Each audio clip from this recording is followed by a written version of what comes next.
Right, 14 June 2020. And today I want to quickly give you an update on the issues happening at Harvest House. So there was a court case which was brought by MDC Alliance led by Nelson Chamisa, which was seeking to evict MDCT from Harvest House. So as you know, the group led by Thokozani Kupe moved into Harvest House last week under very controversial circumstances. So the group led by Nelson Chamisa went to the High Court and they wanted this group to be moved out because they say they've got a 20-year lease. And unfortunately for Nelson Chamisa, it's looking like he's going to end up being pushed out of Harvest House. The court case was heard yesterday, and Charlton Wende gave an update last night where he said the judgment was reserved. Unfortunately, there is a number of documents that the Chamisa camp do not have. For example, they were not able to produce a lease agreement to show that they've been given a 20-year lease to be in Harvest House. That is a critical document that was needed in court. So they went to court without enough documents, which is very, very unfortunate. On the other hand, the Thokozani Kupe group, which is led by Dr. Thokozani Kupe and obviously the Secretary General Douglas Ngonzora, they are saying because they are the MDC Alliance, they have a right to be in that building because there is no proof at any point that after the death of Morgan Tsvangirai, the MDCT group was told to leave. So they have been possessing that building anyway. So if Chamisa was not legitimately elected as the MDCT president, as the Supreme Court has found, then it means that they already had possession of the building. So this is going to be another loss for Nelson Chamisa, especially given that the Supreme Court has ruled that Thokozani Kupe is supposed to be the acting president in that building as the head office of the MDCT. So this is the current status of the situation at Harvest House. It will be a big blow if Nelson Chamisa has to move out of Harvest House because that building has significance. Whoever is in that building is the real MDCT. There is also a number of trustees who have written letters, including people like Eric Matinenga and Ian Makone, who have said that they are in charge of that building as trustees or as owners of a company called Harvest House. So the letters did not have a letterhead. It did not represent a lease. So it's very interesting to see how the court is going to rule. There's a likelihood that they will just rule that the people who are there now, who is the Thokozani Kupe camp, are supposed to stay in that building. And as I said, that would be a big blow to Nelson Chamisa. The other issue that I wanted to raise was that there has been reports that there was violence when the Thokozani Kupe camp went in, when Douglas Ngonzora and his people went into the building.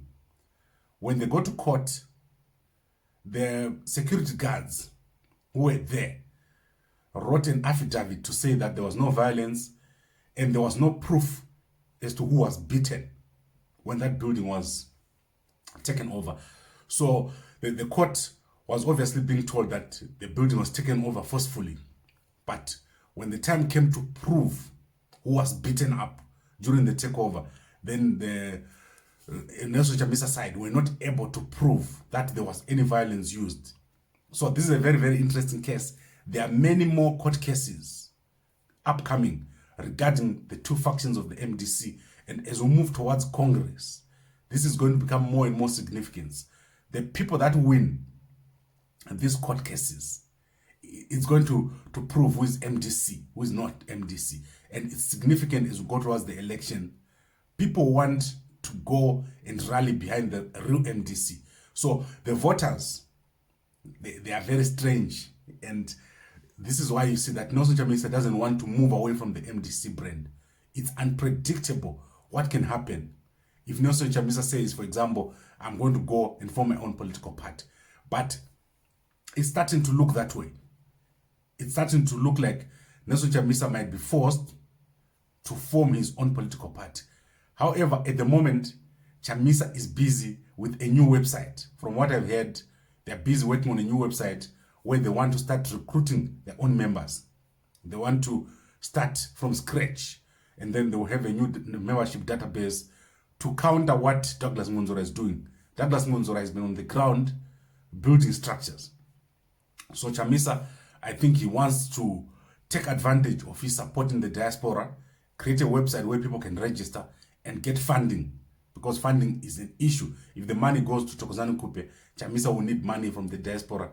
So if they create a website where people can actually pay money into the MDC, then that will be a very good advantage for them, because they have a lot of support in the diaspora. However, as you remember, last year, that is 2019, I raised this issue why the MDC was not collecting money from the diaspora, with a long discussion about how the MDC was failing to harness their support in the diaspora through collection, even of small amounts.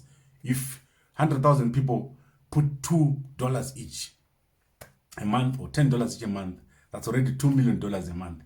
And that is money that is just lying there waiting to be collected. So very significant, this Harvest House issue, judgment reserved. Nelson Chamisa and his camp failing to produce a lease agreement. The ownership of the building itself, very, very clear. People have spoken about who owns the building. It's clear that the building is not owned by anyone. It's owned by a trustee. It's not owned by anybody. It's held in trust for the MDC. But it's not a building that you can say it belongs to the MDC Alliance, or you can say it belongs to MDCT. The way this was structured was such that this building cannot be taken over. The MDC can just rent it, I think for a small amount like $5 a month, a small amount like that. This was to protect the building so that it's not taken over if something happens to the MDC. So this is the update that I wanted to give you today. There is a lot that has happened in the MDC during the last week. I'm going to be coming back this whole week. I want us to keep track of what is happening, the court cases, the fights, all these things that has happened. We need to keep track of them. So I'll be giving updates. So for the people that have been asking me what is happening with the court case, this is one court case, judgment reserved. Thank you very much for watching. If you're watching this on WhatsApp, send it to as many people as possible. If you're watching on YouTube or Facebook, please like, comment, and share.